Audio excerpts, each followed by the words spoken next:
Kudla smart city ಯೋಜನೆಡು ಈತನೆಂಗಿನ 10 ಕೋಟಿ 52 ಲಕ್ಷ ರೂಪಾಯಿದ ಖರ್ಚಿಡು 7 ಕಾಮಗಾರಿಲು ಪೂರ್ತಿ ಆತನು 558 ಕೋಟಿ 72 ಲಕ್ಷ ರೂಪಾಯಿ ಖರ್ಚಿದ 25 ಕಾಮಗಾರಿಲು ಪ್ರಗತಿನು ಉಂಡು ಪಡೆದು ಕುಡ್ಲ ಸ್ಮಾರ್ಟ್ ಸಿಟಿ ವ್ಯವಸ್ಥಾಪಕ ನಿರ್ದೇಶಕರು ಮೊಹಮ್ಮದ್ ನಜೀರ್ ಸುದ್ದಿಗೋಷ್ಠಿ ತೆರಿಪಾದರು.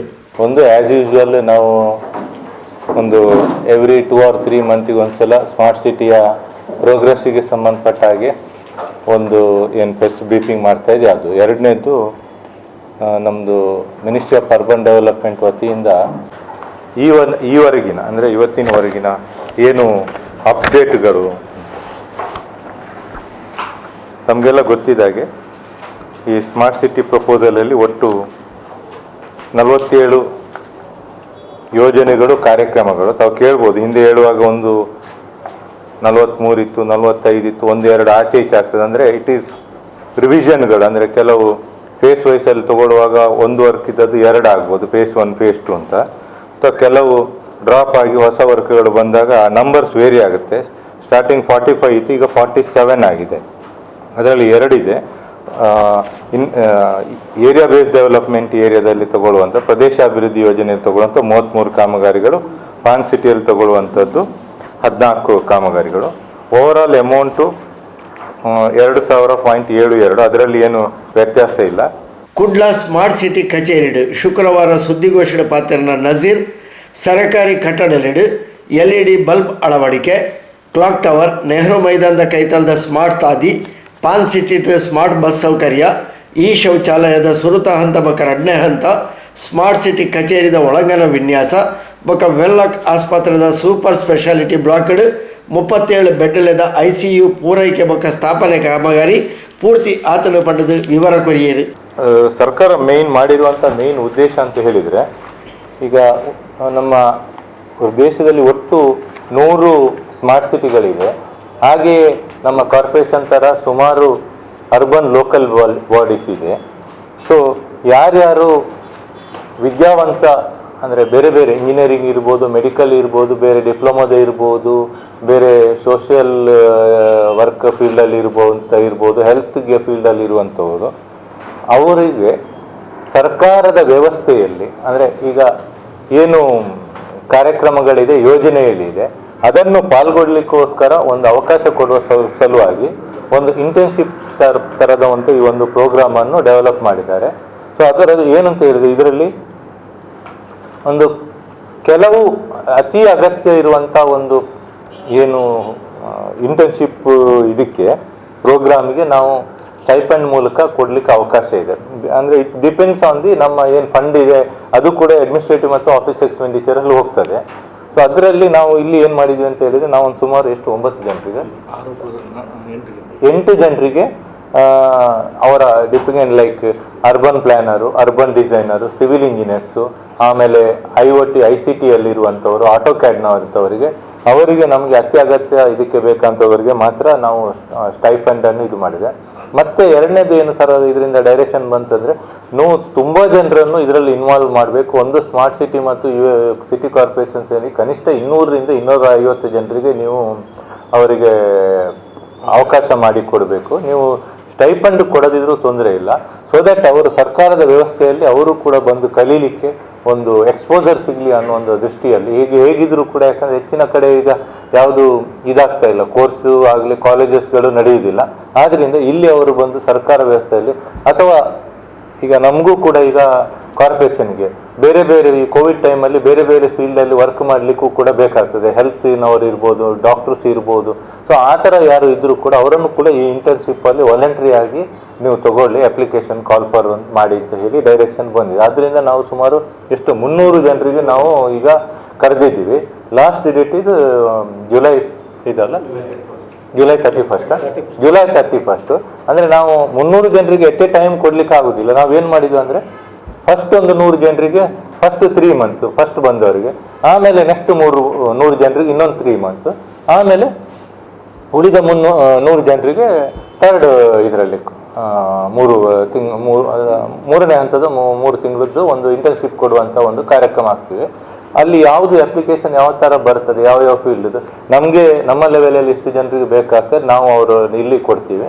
ಕಾರ್ಪೊರೇಷನಿಂದ ರಿಕ್ವೆಸ್ಟ್ ಬಂದಿದ್ರೆ ಅವರಿಗೆ ಅನುಕೂಲ ಆಗುವಾಗ ಈಗ ಹೆಲ್ತ್ಗೆ ಸಂಬಂಧಪಟ್ಟಂಥದ್ದು, ಟೌನ್ ಪ್ಲಾನಿಂಗ್ಗೆ ಸಂಬಂಧಪಟ್ಟಂಥದ್ದು ಏನಾದರೂ ಇದ್ದರೆ, ಇಂಜಿನಿಯರಿಂಗ್ ಸಂಬಂಧಪಟ್ಟ ಅವರ ರಿಕ್ವೆಸ್ಟ್ ಮೇಲೆ ಅವರು ಅಲ್ಲಿಗೆ ಕಳಿಸ್ತೀವಿ. ಈವನ್ ಇದರಲ್ಲಿ ಇನ್ನೂ ಒಂದು ಏನಂತ ಹೇಳಿದ್ರೆ, ಬರೀ ಅರ್ಬನ್ಗೆ ಮಾತ್ರ ಅಲ್ಲ, ಈವನ್ ಜಿಲ್ಲಾ ಪಂಚಾಯತ್ನವರದ್ದು ಕೂಡ ಬೇಡಿಕೆ ಇದ್ದರೆ ಅವರು ಅಲ್ಲಿ ರೂರಲ್ ಡೆವಲಪ್ಮೆಂಟ್ಗೆ ಏನಾದರೂ ಇದು ಮಾಡುವಂತಿದ್ರೆ ಅಲ್ಲಿಗೂ ಕೂಡ ಕಳಿಸಬಹುದು ಅಂತ ಒಂದು ಇದಿದೆ, ಅವಕಾಶ ಇದೆ. ಸ್ಮಾರ್ಟ್ ಸಿಟಿ ಯೋಜನೆಡು ನನ್ನ 20 ಕಾಮಗಾರಿಲು ಆವೊಂದುಂಡು. ಇಂದೆಟ್ಟು ಕೆಲವು ಅಕೇರಿದ ಹಂತಡುಂಡು. ಪದವಿ ಪಡೆಯಿನಕ್ಲೆಗ್ the urban learning internship program ಯೋಜನೆಡು ಸುಮಾರು 300 ಜನಕ್ಕೆ ಅವಕಾಶ ಉಂಡು ಪಡೆದು ಸ್ಮಾರ್ಟ್ ಸಿಟಿ ಯೋಜನೆದ ದುಂಬುದ ಹಂತದ ಕಾಮಗಾರಿ ಯೋಜನೆದ ಬಗೆಟ್ ಮೊಹಮ್ಮದ್ ನಜೀರ್ ಹೆಚ್ಚಿನ ಮಾಹಿತಿ ಕೊರಿಯರು. ಸ್ಮಾರ್ಟ್ ಸಿಟಿ ಏನು MSc ಅಲ್ಲಿದೆ, ಕಂಪನಿ ಲೆವೆಲಲ್ಲಿ ಸ್ಯಾಲ್ರಿ, ಸ್ಟಾಫ್ ಮತ್ತು ಅದರ್ ಆಫೀಸ್ ಎಕ್ಸ್ಪೆಂಡಿಚರ್ಗೆ ಖರ್ಚಾಗ್ತದೆ. ಓವರಾಲ್ ಆಗಿ ನಾವು 1000 ಕೋಟಿಯಲ್ಲಿ 930 ಕೋಟಿ ಪ್ರಾಜೆಕ್ಟ್ಗೆ ಬಳಸ್ತೀವಿ. ಮತ್ತು 707 ಕೋಟಿದು ಪ್ರೈವೇಟ್ ಪಬ್ಲಿಕ್ ಪಾರ್ಟ್ನರ್ಶಿಪ್ ಇದ್ದು ಯೋಜನೆಗಳಿದೆ. ಆಮೇಲೆ ಬೇರೆ ಬೇರೆ ಅಮೃತ್ ಇರ್ಬೋದು, ADB ಇರ್ಬೋದು, ಅದೆಲ್ಲ ಸೇರಿ ಕನ್ವರ್ಜೆನ್ಸಿದು 371 ಕೋಟಿದು ಯೋಜನೆ ಇದೆ. ಡೈರೆಕ್ಟರ್ದು ವಿವರ ಎಲ್ಲ ತಮಗೆ ಗೊತ್ತಿದೆ. ಮೊದಲು ಇದಾಗಿ ಏನಿದೆ, ಈಗ ಮೇಯರ್ ಕಡೆ, ಇದರಲ್ಲಿ ಕಾರ್ಪೊರೇಷನ್ ಕಡೆಯಿಂದ 6ರಲ್ಲಿ 2 ಮಾತ್ರ ಇದ್ದಾರೆ, ಮೇಯರ್ ಮತ್ತು ಇವರು ಯಾರು ಕಮಿಷನರ್. 4 ಜನ ಈಗ ಕಾರ್ಪೊರೇಟ್ರು ಇನ್ನು ಬರಬೇಕಾಗಿದೆ, ಯಾಕಂದರೆ ಅವ್ರದ್ದು ಇನ್ನೂ ಕೂಡ ಫಸ್ಟ್ ಕೌನ್ಸಿಲ್ ಆಗಿಲ್ಲ, ಹೊಸ ಬಾಡಿ ಬಂದ ನಂತರ. ಈಗ ನಮ್ಮ ವರ್ಕಿಗೆ ಸಂಬಂಧಪಟ್ಟ ಹಾಗೆ 47 ಕಾಮಗಾರಿಯಲ್ಲಿ ಈಗಾಗಲೇ 7 ಕಾಮಗಾರಿಗಳು ಕಂಪ್ಲೀಟ್ ಆಗಿದೆ. ಅದರದ್ದು ಲಿಸ್ಟು ಕೂಡ ನಾವು ಕೊಟ್ಟಿದ್ದೀನಿ. 7ರಲ್ಲಿ ಮುಖ್ಯವಾಗಿ ಇರುವಂಥದ್ದು ಅಂತ ಹೇಳಿದರೆ, ಒಂದು ಮೊನ್ನೆ ಇತ್ತೀಚೆಗೆ ಕಂಪ್ಲೀಟ್ ಆಗಿದ್ದು ವೆನ್ಲಾಕಲ್ಲಿ 37 ಬೆಡ್ ICU, ಮತ್ತು ಹಿಂದೆ ಕಂಪ್ಲೀಟ್ ಆಗಿರೋದು ಕ್ಲಾಕ್ ಟವರ್ ಇರ್ಬೋದು. ಆಮೇಲೆ ABD ಏರಿಯಾದಲ್ಲಿ ಪ್ರದೇಶದಲ್ಲಿ ಇರುವಂತಹ ಗೌರ್ಮೆಂಟ್ ಬಿಲ್ಡಿಂಗಲ್ಲಿ LED ದೀಪವನ್ನು ಇನ್ಸ್ಟಾಲ್ ಮಾಡುವಂಥದ್ದು, 2 ಸ್ಮಾರ್ಟ್ ಬಸ್ ಶೆಲ್ಟರ್ ಫೇಸ್ 1 ಮತ್ತು ಫೇಸ್ 2, ಮತ್ತು ನಮ್ಮ ಇಲ್ಲಿಯ ಒಂದು ಪಕ್ಕದ್ದು ನಮ್ಮದು interior works smart city office ಇತ್ತು. ಪ್ರಗತಿಯಲ್ಲಿ ಸುಮಾರು 26 ಕಾಮಗಾರಿಗಳಿದೆ. ಒಂದು ಕಂಪ್ಲೀಟ್ ಆಗಿರುವ ಕಾಮಗಾರಿಗೆ ಇದುವರೆಗೆ 10 ಕೋಟಿ 62 ಲಕ್ಷ ರೂಪಾಯಿ ಖರ್ಚಾಗಿರ್ತದೆ. ಪ್ರಗತಿಯಲ್ಲಿ ಒಟ್ಟು 26 ಕಾಮಗಾರಿಗಳಿದೆ.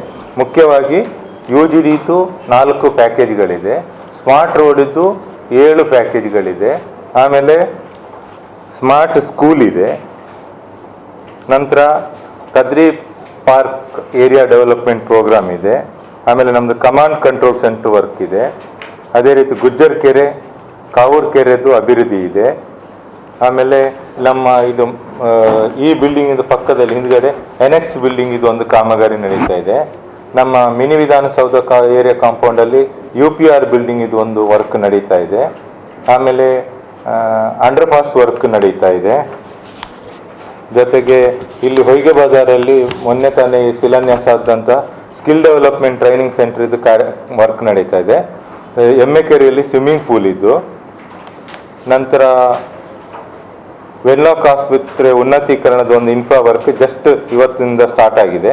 ಮಂಗಳಾ ಕ್ರೀಡಾಂಗಣದ ಉನ್ನತೀಕರಣದ ವರ್ಕ್, ಲೇಡಿ ಗೋಶನ್ ಆಸ್ಪತ್ರೆ ಉನ್ನತೀಕರಣದ ಶಿಲಾನ್ಯಾಸ ಆಗಿದೆ. ಇನ್ನು 1-2 ದಿವಸದಲ್ಲಿ ಆ ಕಾಮಗಾರಿ ಕೂಡ ಸ್ಟಾರ್ಟ್ ಆಗ್ತದೆ. ಟೋಟಲ್ 26 ವರ್ಕ್ ಇದೆ. ಒಂದು ವರ್ಕ್ ತಮ್ಗೆ ಗೊತ್ತಿದೆ, ಯಾವುದು ರಿಹ್ಯಾಬಿಲಿಟೇಷನ್ ಇದು ನಮ್ಮದು ಇಂದಿರಾ ಕ್ಯಾಂಟೀನ್ ಪಕ್ಕದ್ದು ವರ್ಕ್ ನಡೀತಾ ಇತ್ತು. ಈಗ ಹೈಕೋರ್ಟ್ ಸ್ಟೇಯಿಂದ ಅದು ಸ್ಟಾಪ್ ಆಗಿದೆ.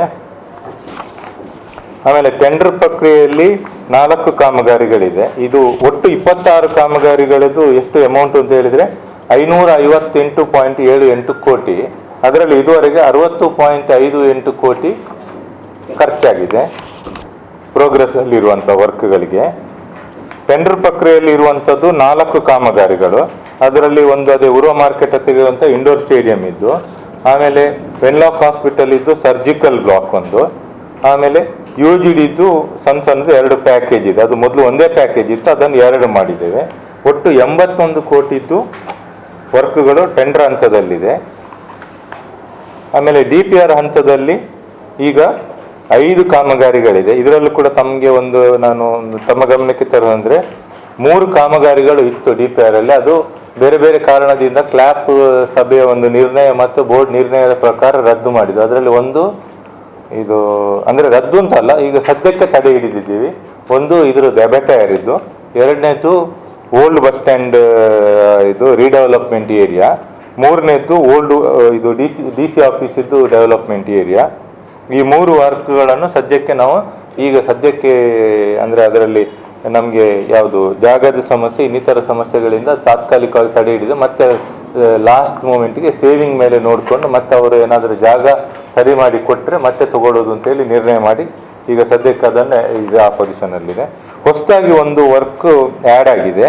ಯಾವುದು ಅಂತ ಹೇಳಿದರೆ ಈ ನಮ್ಮ 24x7 ವಾಟರ್ ಸಪ್ಲೈಗೋಸ್ಕರ ಒಂದೇನು ತುಂಬೆಯಲ್ಲಿ ವೆಂಟೆಡ್ ಡ್ಯಾಮ್ ಇದೆ, ಅದು ಲಾಸ್ಟ್ ಟೈಮು ಮಳೆಗೆ ಅಲ್ಲಿದು ಇದಾಗಿತ್ತು, ರಿಟೈನಿಂಗ್ ವಾಲ್ ಕೊಲ್ಯಾಪ್ಸು ಮತ್ತು ಜಾಕ್ವೆಲ್, ಆ ಒಂದು ಕಾಮಗಾರಿಯನ್ನು ಹೊಸದಾಗಿ ನಾವು ಪ್ರಸ್ತಾಪಿಸಿದ್ದು 15 ಕೋಟಿಯಲ್ಲಿ. ಮತ್ತು ಉಳಿದದ್ದು 4 ವರ್ಕ್ಗಳು same. Command control centre stage 2 ಅದು 30 ಕೋಟಿ, ವಾಟರ್ ಫ್ರಂಟ್ ಇದ್ದು 150 ಕೋಟಿ, ಕಾರ್ ಸ್ಟ್ರೀಟ್ ಏರಿಯಾ ಡೆವಲಪ್ಮೆಂಟ್ ಇದ್ದು ಅದು ಹೆರಿಟೇಜ್ ಒಳಗೆ 14 ಕೋಟಿ 59 ಲಕ್ಷ, ಮತ್ತು ಅದೇ ಮಹಾಕಾಲಿ ಪಡುಪಿದ್ದು RUB ಮತ್ತು ಅಪ್ರೋಚ್ ರೋಡ್ಸು 50 ಕೋಟಿ. ಸೊ ಇದು ಒಟ್ಟು ಸೇರಿ 259 ಕೋಟಿ 54 ಲಕ್ಷದ್ದು ಈಗ DPR ಸ್ಟೇಜಲ್ಲಿದೆ ಈ 5 ವರ್ಕು. ಅದರಲ್ಲಿ almost car street RUB plus ತುಂಬೆದ್ದು 3 ವರ್ಕದ್ದು ಆಲ್ಮೋಸ್ಟ್ DPR ಫೈನಲ್ ಆಗಿದೆ. ಮೋಸ್ಟ್ಲಿ ನೆಕ್ಸ್ಟ್ ಸೋಮವಾರ ನಂತರ ನಾವು ಅದನ್ನು ಕನ್ಸರ್ನ್ಡ್ ಅಥಾರಿಟಿಗೆ ಅಪ್ರೂವಲ್ಗೆ ಕಳಿಸ್ತೀವಿ, ಟೆಕ್ನಿಕಲ್ ಇದಕ್ಕೆ ಸ್ಯಾಂಕ್ಷನ್ಗೆ. ಆಮೇಲೆ PPPಗೆ ಸಂಬಂಧಪಟ್ಟಾಗೆ ನಮ್ಮಲ್ಲಿ ಪಬ್ಲಿಕ್ ಪ್ರೈವೇಟ್ ಪಾರ್ಟ್ನರ್ಶಿಪ್ ಇದು 5 ಕಾಮಗಾರಿಗಳಿದೆ. 5 ಕಾರ್ಯಕ್ರಮ. ಒಂದು ರೂಫ್ ಟಾಪ್ ಸೋಲಾರು, ಅದು 7.08 ಕೋಟಿ ಅದರದ್ದು ಅಂದಾಜು ಮೊತ್ತ, ಅದು ಈಗ ನಡೀತಾ ಇದೆ. ಅದರಲ್ಲಿ ಸುಮಾರು ನಾವು 1288 ಕಿಲೋವ್ಯಾಟ್ ವಿದ್ಯುತ್ ಉತ್ಪಾದನೆ ಮಾಡಬೇಕಿತ್ತು. ಬಟ್ ಈಗಾಗಲೇ ನಾವು ESI ಹಾಸ್ಪಿಟಲಲ್ಲಿ 58.5 ಕಿಲೋವ್ಯಾಟು, KFDC ಬಿಲ್ಡಿಂಗಲ್ಲಿ 37 ಕಿಲೋವ್ಯಾಟು, ಟೌನ್ ಹಾಲಲ್ಲಿ 44 ಕಿಲೋವ್ಯಾಟು, ಮಲ್ಲಿಕಟ್ಟ ಬಿಲ್ಡಿಂಗಲ್ಲಿ 63 ಕಿಲೋವ್ಯಾಟು, ಈ ಬಿಲ್ಡಿಂಗ್ MCC ಬಿಲ್ಡಿಂಗಲ್ಲಿ 123 ಕಿಲೋವ್ಯಾಟು, MCC ಪಕ್ಕದ್ದು ಕಮರ್ಷಿಯಲ್ ಕಾಂಪ್ಲೆಕ್ಸಲ್ಲಿ 43 ಕಿಲೋವ್ಯಾಟು. ಇಷ್ಟರದ್ದು ಕೆಲಸ ಆಲ್ಮೋಸ್ಟು ಕಂಪ್ಲೀಟ್ ಆಗ್ತಾ ಬಂದಿದೆ. ಇನ್ನು 3 ವರ್ಕ್ ನಾವು ಇನ್ನು ಕೈಗೆತ್ಕೋಬೇಕು ಸ್ಯಾಂಕ್ಷನ್. ಅದು ಒಂದು ಪಿಲಿಕುಳದಲ್ಲಿ 100 ಕಿಲೋವ್ಯಾಟು, ಆಮೇಲೆ ಜಿಲ್ಲಾ ಪಂಚಾಯತ್ ಬಿಲ್ಡಿಂಗಲ್ಲಿ 100 ಕಿಲೋವ್ಯಾಟು, ಆಮೇಲೆ ಕುಲಶೇಖರ ಡೈರಿದು ಪ್ರಪೋಸಲ್ ಕೊಟ್ಟಿದ್ದಾರೆ, ಅದು 495 ಕಿಲೋವ್ಯಾಟ್, ಅದು ಪ್ರಸ್ತಾವನೆಯಲ್ಲಿದೆ. ಸೊ ಇದು ಈಗ ಪ್ರೋಗ್ರೆಸ್ಸಲ್ಲಿ ಇರುವಂಥ ಇದು ಯಾವುದು ಇದಕ್ಕೆ ಸಂಬಂಧಪಟ್ಟ ಹಾಗೆ ಸೋಲಾರಿಗೆ ಸಂಬಂಧಪಟ್ಟ ಹಾಗೆ 1288 ಕಿಲೋವ್ಯಾಟು. ಆಯಿತಾ. ನೆಕ್ಸ್ಟು MLCP, ಇದು ನಿಮ್ಗೆ ಗೊತ್ತಿದೆ, ಬಹಳ ಹಳೆಯ ಯೋಜನೆ. ಇದು ಆಗಿ ಸ್ಯಾಂಕ್ಷನ್ ಆಗಿ 1 ವರ್ಷ ಆಗಿತ್ತು. ಈಗ ಅದರದ್ದು ಎಲ್ಲ ಅಡಚಣೆಗಳು ಮುಗಿದಿದೆ. ಮೊನ್ನೆ ರಿವೈಸ್ಡ್ ಕೂಡ ಅವರಿಗೆ ಎಲ್ಲೋ ಇಶ್ಯೂ ಮಾಡಿದ್ದೀವಿ. ಸೊ ಈಗ ಒಂದು ತಿಂಗಳ ಒಳಗೆ ಈ ಕಾಮಗಾರಿನೂ ಕೂಡ ಇದು ಪ್ರಾರಂಭ ಆಗ್ತಾ ಇದೆ. ಈಗ ಏನು ಹಿಂದಿನ ಇರುವಂಥ ಎಲ್ಲ ಅಡಚಣೆಗಳು ಅಂದರೆ ನಾವು ಸ್ಟಾರ್ಟಿಂಗು ನಮ್ಮ ಲ್ಯಾಂಡಿನ ಒಟ್ಟಿಗೆ 1 ಎಕರೆ 55 ಲ್ಯಾಂಡ್ ಜೊತೆಗೆ 23 ಪ್ರೈವೇಟ್ ಏನು ಪಕ್ಕದಲ್ಲಿರುವಂಥ ಬಿಲ್ಡಿಂಗ್ನವರೆಲ್ಲ ತಗೊಂಡಿದ್ದು, ಈಗ ಅವರನ್ನೆಲ್ಲ ಬಿಟ್ಟು ನಮ್ಮ ಕಾರ್ಪೊರೇಷನ್ನ 1 ಎಕರೆ 55 ಸೆನ್ಸ್ ಲ್ಯಾಂಡಲ್ಲೇ ಮಾಡ್ತಾಯಿದ್ವಿ. ಸೊ ಎಲ್ಲ ಕ್ಲಿಯರೆನ್ಸ್ ಆಗಿದೆ. ಜಸ್ಟ್ ನಾವು ಅವರದೊಂದು ಫೈನಲ್ ಡಿಸೈನಿಗೆ ಒಂದು ವೆಯ್ಟ್ ಮಾಡ್ತಾಯಿದ್ವಿ. ಎನದರ್ 1 ಮಂತ್ ಒಳಗಡೆ will start the work. Next ಮಹಾನಗರ ಪಾಲಿಕೆ ವ್ಯಾಪ್ತಿಯಲ್ಲಿರುವ ಎಲ್ಲ ದಾರಿದೀಪಗಳ LED ಬದಲಾಯಿಸಿದ್ದು, ಇದು ಕೂಡ ಬಹಳ ಅಂದರೆ ತುಂಬ ಜನರು ನಿರೀಕ್ಷೆಯಿಂದ ಕಾಯ್ತಾ ಇದ್ದಂಥ ಪ್ರಾಜೆಕ್ಟು. ಇದಕ್ಕೂ ಕೂಡ ಈಗ ಟೆಂಡರ್ ಎಲ್ಲ ಕಡೆದು ಟೆಂಡರ್ ಫೈನಲೈಸ್ ಆಗಿ ಕಾಂಟ್ರಾಕ್ಟರ್ ಫಿಕ್ಸ್ ಆಗಿದೆ. ಅವರಿಗೆ ಲೆಟರ್ ಆಫ್ ಇಂಟೆಂಟ್ ಕೂಡ ಕೊಟ್ಟಿದ್ದೀವಿ. ಸೊ ಇದು ಕೂಡ ಇನ್ನೊಂದು ಎನದರ್ 1 ಮಂತ್ ಒಳಗೆ ಕನ್ಸೆಷನರಿ ಅಗ್ರಿಮೆಂಟ್ ಸೈನ್ ಮಾಡ್ಕೊಂಡು ಈ ವರ್ಕು ಕೂಡ ಅವರು ಸ್ಟಾರ್ಟ್ ಮಾಡ್ತಾರೆ. ಎನದರ್ 6 ಮಂತ್ 1+6 ಅಂದರೆ ಒಂದು 7 ಮಂತ್ ಒಳಗಡೆ ಕಾರ್ಪೊರೇಷನ್ ಏರಿಯಾದಲ್ಲಿ ಇರುವಂಥ ಎಲ್ಲ ಲೈಟ್ಗಳು LEDಗೆ ಕನ್ವರ್ಟ್ ಆಗುತ್ತೆ. ನೆಕ್ಸ್ಟು 2 ವರ್ಕು ಟೆಂಡರ್ ಪ್ರಕ್ರಿಯೆಯಲ್ಲಿದೆ. ಅದರಲ್ಲಿ ಒಂದು ಸೆಂಟ್ರಲ್ ಮಾರ್ಕೆಟು. ಒಂದು ಸಂತೋಷದ ವಿಷಯ ಅಂತ ಹೇಳಿದರೆ ಅದು ಕೂಡ ಟೆಂಡರ್ ಓಪನ್ ಆಗಿದೆ. 2 ಟೆಂಡರಿಗೆ ಪಾರ್ಟಿಸಿಪೇಟ್ ಮಾಡಿದ್ದಾರೆ. ಐ ಥಿಂಕ್ ಇದು ಕೂಡ ಒಂದು ವಿದಿನ್ 1 ಮಂತ್ ಒಳಗೆ ಟೆಂಡರ್ ಫೈನಲೈಸ್ ಆಗಿ ಇನ್ನೊಂದು 2-3 ತಿಂಗಳು ಅವ್ರಿಗೆ ಡಿಸೈನ್ ಫೇಸ್ ಅಂತೂ 3-4 ಮಂತ್ ಒಳಗೆ ಎಲ್ಲ ವರ್ಕಿಗೆ ರೆಡಿ ಆಗುತ್ತೆ. ಆಮೇಲೆ ಕೊನೆಯದಾಗಿ ನಮ್ಮದು major project transport of bet pump well 445 ಕೋಟಿದು. ಇದು ಟೆಂಡರ್ ಕರೆದಿದ್ದೀವಿ. ಆಗಸ್ಟ್ 24 ಲಾಸ್ಟ್ ಡೇಟ್ ಟೆಂಡರ್ಗೆ ಹಾಕಲಿಕ್ಕೆ. ಸೊ ಇದು ಓವರಾಲ್ ಆಗಿ ನಮ್ಮದು ಏನು ಟೋಟಲ್ 47 ಪ್ರಾಜೆಕ್ಟ್ಗಳ ಒಂದು ವಿವರ. ಪಿಲಿಕುಳ 5 ಕಿಲೋವ್ಯಾಟ್ ಆಗ್ತದೆ. ನಮ್ಮ ಪ್ರಕಾರ ಇನ್ನೂ ಒಂದು 225 ಕಿಲೋವ್ಯಾಟ್ ಶಾರ್ಟೇಜ್ ಆಗ್ತದೆ. ಅದು ಕೂಡ ನಾವು ಈಗ ಪ್ರಪೋಸಲ್ ಬೇರೆ ಬೇರೆ ಕಡೆಯಿಂದ ಬರ್ತಾ ಇದೆ. 1065 ಕಿಲೋವ್ಯಾಟ್. ಅಂದರೆ ಇನ್ನೂ ಒಂದು 200 ಕಿಲೋವ್ಯಾಟ್ 410 ನಾವು ಟಾರ್ಗೆಟ್ ಇಟ್ಕೊಂಡಿದ್ವಿ ಮಾಡುವ ಅಂತ, ಬೇರೆ ಯಾವುದು ಸಿಗುತ್ತೆ ಅಂತ. ಈಗ ಅದಕ್ಕೆ ಈಗ ಸ್ವಲ್ಪ ಕೋವಿಡ್ ಆದ್ದರಿಂದ ಸ್ವಲ್ಪ ಸ್ಲೋ ಆಗಿದೆ. ಅಂದರೆ ಅವರು ಲೇಬರ್ ಎಲ್ಲ ಯಾರು ಬರ್ತಾ ಇಲ್ಲ ರೂಫ್ ಟಾಪ್ ಸೋಲಾರ್. ಯಾಕಂದ್ರೆ ಅವರೆಲ್ಲ ಎಲ್ಲಿ ಕಂಪನಿ ಅಂದರೆ ಚೆನ್ನೈ, ಹೈದರಾಬಾದ್. ಆಮೇಲೆ ಪೂರ್ಣಗೊಂಡ ವರ್ಕ್ ಇದ್ದು ಎಲ್ಲ, ಮತ್ತೆ ಪ್ರೋಗ್ರೆಸ್ ಅಲ್ಲಿ ಇರುವಂಥ ವರ್ಕ್ ಇದ್ದು, ಮತ್ತೆ DPR ಅಲ್ಲಿ ಇರುವಂಥ ವರ್ಕ್ ಇದ್ದು ಫೋಟೋಸ್ ಇಮೇಜಸ್ ಎಲ್ಲ ನಮಗೆ ಬುಕ್ಲೆಟಲ್ಲಿ ಕೊಟ್ಟಿದ್ದೀವಿ. ಕೊನೆಯದಾಗಿ ನಮಗೆ ಇದರಲ್ಲಿ ಈ ಸ್ಕೀಮಲ್ಲಿ ಸರ್ಕಾರದಿಂದ ನಮಗೆ ಕೇಂದ್ರ ಸರ್ಕಾರದಿಂದ 190 ಕೋಟಿ, ರಾಜ್ಯ ಸರ್ಕಾರದಿಂದ 111 ಕೋಟಿ, ಒಟ್ಟು 301 ಕೋಟಿ ನಮಗೆ ರಿಲೀಸ್ ಆಗಿದೆ. ಅದರಲ್ಲಿ ಇದುವರೆಗೆ ಇವತ್ತಿನ ಡೇಟ್ವರೆಗೆ 85,51,26,515 ರೂಪಾಯಿ ಇದುವರೆಗೆ ಖರ್ಚಾಗಿದೆ. ಇದರಲ್ಲಿ 3 ವಿಧದ ಖರ್ಚುಗಳು ಬರ್ತದೆ. ಒಂದು ಪ್ರಾಜೆಕ್ಟ್ ಎಕ್ಸ್ಪೆಂಡಿಚರ್, ಕಾಮಗಾರಿಗಳದ್ದು. ಎರಡನೇದು PMC ಅಂದರೆ ಪ್ರಾಜೆಕ್ಟ್ ಮ್ಯಾನೇಜ್ಮೆಂಟ್ ಕನ್ಸಲ್ಟೆಂಟ್, ಅವರಿಗೆ ಕೊಟ್ಟಿರುವಂಥ ಎಕ್ಸ್ಪೆಂಡಿಚರು. ಮೂರನೇದು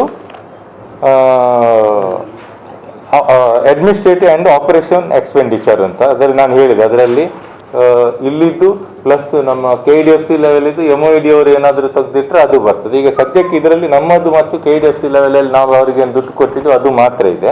ಸೊ ಅದು ಸುಮಾರು 7,30,00,000 ಇದೆ. ಆಮೇಲೆ PMC ಅವರಿಗೆ ಕೊಟ್ಟಿರುವಂಥದ್ದು 4,92,00,000. ಉಳಿದದ್ದು ನಮ್ಮದು ಪ್ರಾಜೆಕ್ಟ್ ಎಕ್ಸ್ಪೆಂಡಿಚರ್.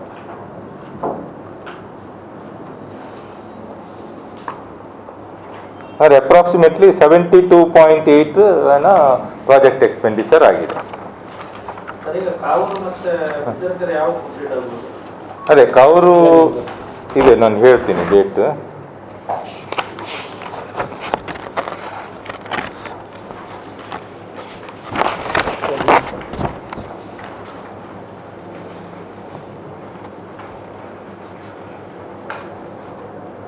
ಗುಜ್ಜರಕೆರೆದ್ದು ಆಸ್ ಪರ್ ಇದು ಅವರಿಗೆ ಟೆಂಡರ್ ಅಗ್ರಿಮೆಂಟ್ ಪ್ರಕಾರ 14 ಜೂನ್ 2021, 1 ಇಯರ್ ಟೈಮ್, ಅದು 1.5 year time, 1 year 4 month including ಇದೆಲ್ಲ ಸೇರಿ, ಯಾವುದು ರೈನಿ ಸೀಸನ್ ಸೇರಿ, ಅಂದರೆ 4 ತಿಂಗಳ ರೈನಿ ಸೀಸನ್, 1 ಇಯರ್ ವರ್ಕ್. ಹಾಗೆ 14/6/2021 ಮುಗಿಬೇಕು ಗುಜ್ಜರಕೆರೆದ್ದು.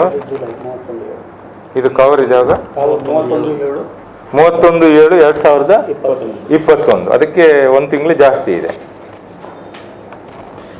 ಅದೇ ಅಂದರೆ ಈಗ ತಮ್ಗೆ ಗೊತ್ತಿದೆ, ಈಗ ಅಲ್ಲಿ ಏನು ಮಳೆಗಾಲ ಆದ್ರಿಂದ ಜಾಸ್ತಿ ಏನು ವರ್ಕ್, ಒಂದು ಗುಜ್ಜರಕೆರೆಯಲ್ಲಿ ಕೋಪಿಂಗ್ ವರ್ಕ್ ನಡೀತಾ ಇದೆ. ಬಟ್ ಕಾವೂರಲ್ಲಿ ಟೋಟಲ್ ಈಗ ಸ್ಟಾಪ್ ಆಗಿದೆ, ಯಾಕಂದ್ರೆ ನೀರು ಬಂದು. ಇವನ್ ಕುಂಡು ವರ್ಕ್ ಮಾಡ್ತಾ ಇದ್ವು, ಕುಂಡು ಮತ್ತು ಡಿಸಿಲ್ಟಿಂಗ್.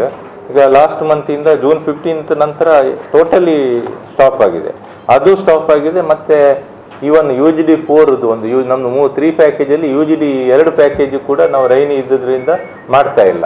ಜಸ್ಟ್ ಫಿನಿಶಿಂಗ್ ವರ್ಕ್ಗಳು ಮಾತ್ರ ಹೌಸ್ ಟು ಹೌಸ್ ಕನೆಕ್ಷನ್ ಮಾಡ್ತಾ ಇದ್ದೀವಿ. ಇಲ್ಲ, ಮಳೆಗಾಲದ್ದು 3 to 4 month, 3-4 month plus Covid ಇದು ಒಂದು ಸ್ಟಾರ್ಟಿಂಗ್ ಅಲ್ಲಿ ಒಂದು 2 ಮಂತ್, 6 ಮಂತ್. ಮಾರ್ಚ್ 15ರಿಂದ ನಮಗೆ ಮೇ 1 ತನಕ, ಮೇ 5 ತನಕ ಕೆಲಸ ಮಾಡ್ಲಿಕ್ಕೆ ಆಗ್ಲಿಲ್ಲ ಅಲ್ಲ, 1.5 to 2 ಮಂತ್ ಅಪ್ರಾಕ್ಸಿಮೇಟ್.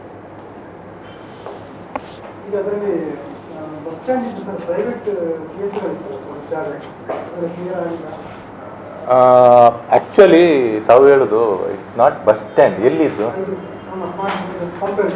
ಪಂಪೆಯಲ್ಲಿ ಇದು ಕೇಸ್ ಏನಿಲ್ಲ, ಅದು ಪರಿಹಾರದ ಕೇಸ್ ಸೆಟ್ಲ್ ಆಗಿದೆ.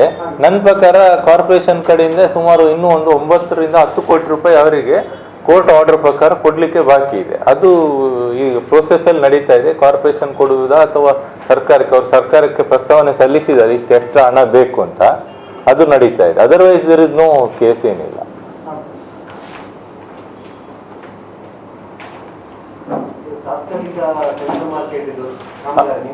ಹೌದು, ಅದಕ್ಕೆ ಈಗ ಸದ್ಯಕ್ಕೆ ಹೈಕೋರ್ಟ್ ಇದು ತಡೆ ಇದೆ. ಅಂದ್ರೆ ಅವರ ಹೆಸರು ಗೊತ್ತಿಲ್ಲ, ಒಂದಿಬ್ಬರು ಫುಟ್ಬಾಲ್ ಅಸೋಸಿಯೇಷನ್ ಮತ್ತು ಇನ್ನೊಬ್ಬರು ಯಾರು ವಿಜಯ ಸುವರ್ಣ ಅಂತೇಳಿ, ಅದು ಹಿಂದೆ public park and public space, ಆ ಸ್ಥಳದಲ್ಲಿ ಇದು ಮಾರುಕಟ್ಟೆ ಕಟ್ತಾ ಇದ್ದಾರೆ ಅಂತ ಹೇಳಿ PIL ಅದರ ಬೇರಿಸ್ ಮೇಲೆ ಅದಕ್ಕೆ ಈಗ ತಡೆಯಾಜ್ಞೆ ಸಿಕ್ಕಿದೆ. ಈಗ ಅದು ಆಗಸ್ಟಲ್ಲಿ ಮತ್ತೆ ಇದಿದೆ, ಯಾವುದು ಮತ್ತೆ ಇಯರಿಂಗ್ ಇದೆ. ನೆಕ್ಸ್ಟ್ ಏನು ಅಂತ ನೋಡ್ಬೇಕು. ಈಗ ನಾವು ಕಾರ್ಪೊರೇಷನ್ ಅವರಿಗೆ ಬರೆದಿದ್ದೀವಿ, ಒಂದಾದ್ರು ಕೇಸ್ ಒಂದು ಸೆಟ್ಲ್ ಆಗುವಾಗ, ಇಲ್ಲದಿದ್ರೆ ರಿಹ್ಯಾಬಿಲಿಟೇಷನ್ಗೆ ಆಲ್ಟರ್ನೇಟಿವ್ ಲ್ಯಾಂಡ್ ಕೊಡಬೇಕು, ಇಲ್ಲದಿದ್ರೆ ಮಾರ್ಕೆಟ್ ಸೆಂಟ್ರಲ್ ಮಾರ್ಕೆಟ್ ಮಾಡಲಿಕ್ಕೆ ಆಗೋದಿಲ್ಲ.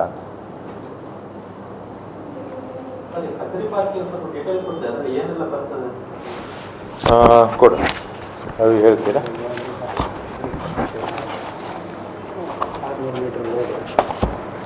ಅದರಲ್ಲಿ 3 ಬರುತ್ತೆ. ಒಂದು ವೆಸ್ಟರ್ನು, ಈಸ್ಟರ್ನು, ಸೆಂಟ್ರಲ್ ಪ್ಲಾಜಾ ಅಂತ.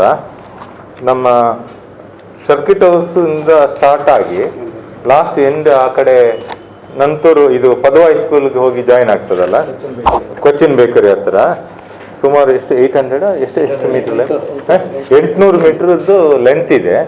ಅದರಲ್ಲಿ ಒಂದು ರಸ್ತೆ ಇದೆ. ರಸ್ತೆ ಅಂದರೆ ಕಾಂಕ್ರೀಟ್ ರಸ್ತೆ ಆಗ್ತದೆ ಒಂದು. ಎರಡನೇದು ಪಬ್ಲಿಕ್ಕಿಗೆ ಅನುಕೂಲ ಆಗುವ ಹಾಗೆ ಪಬ್ಲಿಕ್ ಫ್ರೆಂಡ್ಲಿ ಇದರಲ್ಲಿ ಫುಟ್ಪಾತ್ಗಳು ಬರುತ್ತೆ, ಜಸ್ಟ್ ಲ್ಯಾಂಡ್ಸ್ಕೇಪ್ ಬರುತ್ತೆ. ಮತ್ತು ಎಲ್ಲ ಇದು ಕೂಡ ಯಾವುದು ನಮ್ಮದು ಯುಟಿಲಿಟೀಸ್ ಇದೆಯಲ್ಲ, ಇನ್ಕ್ಲೂಡಿಂಗ್ ಮೆಸ್ಕಾಮ್ ಇದು cable plus water supply line plus ಇದು ಯಾವುದು ಸ್ಟಾಮ್ ವಾಟರ್ ಟ್ಯಾಂಕ್ ಎಲ್ಲ ಅಂಡರ್ಗ್ರೌಂಡಲ್ಲಿ ಬರುತ್ತೆ. ಇನ್ನೇನು ಒಂದು ರೌಂಡ್ ಮೀಟಿಂಗ್ ಆಯಿತು. ವೆಸ್ಟ್ ಪ್ಲಾಜಾ ಮತ್ತು ಈಸ್ಟ್ ಪ್ಲಾಜಾಕ್ಕೆ ಮಾತ್ರ ವೆಹಿಕಲ್ ಎಂಟ್ರಿ, ಮಿಡ್ಲ್ ಸೆಂಟ್ರಲ್ ಪ್ಲಾಜಾಕ್ಕೆ ವೆಹಿಕಲ್ ಎಂಟ್ರಿ ಇಲ್ಲ, ನಡ್ಕೊಂಡೇ ಹೋಗ್ಬೇಕು. ಅಂದರೆ ಮೇಯ್ನ್ ಆಗಿ ಪಾರ್ಕ್ದು ಆ ಸೈಡು ಪಾರ್ಕ್, ಈ ಸೈಡು ಪಾರ್ಕ್ ಇರೋದ್ರಿಂದ ಪಾರ್ಕಿಗೆ ಹೋಗುವವರಿಗೆ ಈ ಟ್ರಾಫಿಕ್ಕಿಂದ ಸಮಸ್ಯೆ ಆಗಬಾರ್ದು ಅಂತ ಹೇಳಿ ಅಲ್ಲಿ ಫ್ರೀಯಾಗಿ ಜನ ಫ್ಯಾಮಿಲಿ ಜೊತೆಗೆ ಮಕ್ಕಳ ಜೊತೆ ನಡ್ಕೊಂಡು ಹೋಗ್ಲಿಕ್ಕೆ ಅನುಕೂಲ ಆಗುವ ಹಾಗೆ ಅದು ಇದಿದೆ. ಅದರದ್ದು ಸ್ವಲ್ಪ ಅವ್ರದ್ದು ಸ್ವಲ್ಪ ಲೋಕಲ್ ಅಬ್ಜೆಕ್ಷನ್ ಅಂದರೆ ಆ 2 ರಸ್ತೆಯನ್ನು ಬಿಟ್ಟಿದ್ದೀವಿ ಅವರಿಗೆ ಒಳಗೆ ಹೋಗ್ಲಿಕ್ಕೆ. ಆ ಕಡೆಯಿಂದ ಮಠ ಸೈಡಲ್ಲಿ ಒಂದು ರಸ್ತೆ ಇದೆ, ಅದು ನಾವು ಟಚ್ ಮಾಡ್ತಾ ಇಲ್ಲ, ಇದು ಬಿಟ್ಟದೆ. ಅದರ ಮಿಡ್ಲಿದ್ದು ಪೋರ್ಷನ್ ಮಾತ್ರ ನಾವು ಸೆಂಟ್ರಲ್ ಪ್ಲಾಜಾ ಅಂತ ಮಾಡಿ ಅದು ಇದು ಹಾಕಿ, ಯಾವುದು ಎಂತ ಹೇಳುದು, ಬೊಲಾರ್ಸ್ ಹಾಕಿ ಒಳಗಡೆ ವೆಹಿಕಲ್ ಎಂಟ್ರಿ ಆಗದಾಗೆ ಬರೀ ನಡ್ಕೊಂಡು ಹೋಗ್ಬೇಕು. ಇಲ್ಲೆಲ್ಲ ಟ್ರಾಫಿಕ್ ಇದಿರುತ್ತೆ. ಈಗ ಸ್ಕೂಲ್ ಅವತ್ತು ಕಾಲೇಜ್ ಮಕ್ಕಳದ್ದು ಯಾವ್ದಾದ್ರು ಬಸ್ಗಳು ಬಂದರೆ ಅದೆಲ್ಲ ನಡ್ಕೊಂಡು ಹೋಗಿ, ಅಥವಾ ಪಬ್ಲಿಕ್ ಇದು ಕಾರ್ ಎಲ್ಲ ನಿಲ್ಸಿದ್ರು ಕೂಡ ಅದು ಇಟ್ಸ್ ಎ ಟೆಂಪಲ್. ಏನು ಅವ್ರದ್ದೊಂದು ರಿಕ್ವೆಸ್ಟ್ ಇತ್ತು ಟೆಂಪಲ್ ಅವ್ರದ್ದು, ಏನು ಅಂದರೆ ಅವ್ರದ್ದು ಜಾತ್ರೆ ಟೈಮಲ್ಲಿ ಮತ್ತೆ ಏನು ದೇವರು ಹೋಗುವ ಟೈಮಲ್ಲಿ ಒಂದು ವರ್ಷಕ್ಕೆ ಒಂದ್ಸಲ ಬಿಟ್ಟು ಕೊಡ್ಬೇಕು. ಅದಕ್ಕೋಸ್ಕರ ಅದೊಂದು ಆ ಥರ ಪ್ರಯೋಜನ ಅರೇಂಜ್ಮೆಂಟ್ ಇಲ್ಲ. ಇದರಲ್ಲಿ ನಮ್ದ್ರಲ್ಲಿ ಪಾರ್ಕ್ನ ಒಳಗಡೆ 2 ಪಾರ್ಕ್ನ ಒಳಗಡೆ ವರ್ಕ್ ಇಲ್ಲ.